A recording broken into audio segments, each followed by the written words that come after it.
நான் ஆசைப்பட்ட விஷயத்த அடையிறதுக்காக பல முயற்சி செஞ்சு பார்த்துட்டேங்க. கையில் சுவிட்ச் போர்டு எழுதி பார்த்துட்டேன், மேனிஃபெஸ்டேஷன் செஞ்சு பார்த்துட்டேன், மந்திரம் கூட சொல்லி பார்த்துட்டேங்க. ஆனால் நான் ஆசைப்பட்டது நடக்கவே இல்லைங்க. அப்படின்னு நினைக்கிறீங்களா நீங்கள்? ஏன் மற்றவங்க சொன்னாங்கன்னு அதை செஞ்சேன் இதை செஞ்சேன்னு சொல்கிறீங்க? உங்கள் மனசுக்கிட்ட கேட்டிங்களா? நான் ஒரு விஷயத்தை அடையிறதுக்கு என்ன செய்யணும்னு சொல்லிட்டு கேளுங்க. அதுக்கு உங்கள் மனசு ஃபஸ்ட்டு தெளிவாக ஆகணும். அதுக்கு நீங்கள் தினமும் ஒரு 5 நிமிஷம் மூச்சு பயிற்சி ட்ரை பண்ணுங்கள். மூச்சு பயிற்சி செய்யும்போது உங்களுக்கு பலவிதமான எண்ணங்கள் வரும். அதில் நமக்கு தேவையான எண்ணங்களை மட்டும் எடுத்துக்குவோம். தேவையில்லாததெல்லாம் அப்படியே விட்டுடுங்க. தேவையான எண்ணங்களை மட்டும் எடுத்துக்கிட்டு இதை எப்படி செயல்படுத்துறதுன்னு நம்மளுக்கு தெரியலனாக்கா யூனிவர்ஸ் கிட்ட கேளுங்க. எனக்கு இந்த ஆசை இருக்குது, இந்த ஆசை எனக்கு நடக்கணும், அதுக்கு நான் என்ன செய்யணும் அப்படின்னு நீங்கள் பேசுங்க.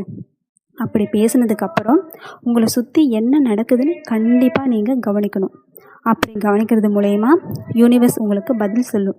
நீங்கள் கேட்ட கேள்விக்கான பதில் யூனிவர்ஸ் மற்றவங்க மூலயமா உங்களுக்கு புரிய வைக்கும்.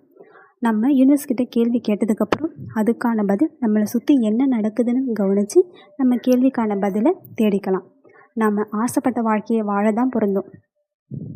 கிடைச்ச வாழ்க்கையை வாழ்கிறதுக்காக நம்ம பிறக்கலைங்க. நம்மளுக்கு பிடிச்ச வாழ்க்கையை வாழணும், வாழ்ந்துட்டு தான் போகணும். நம்ம ஆசைப்பட்டபடி எல்லாமே நல்லதாகவே நடக்கும்.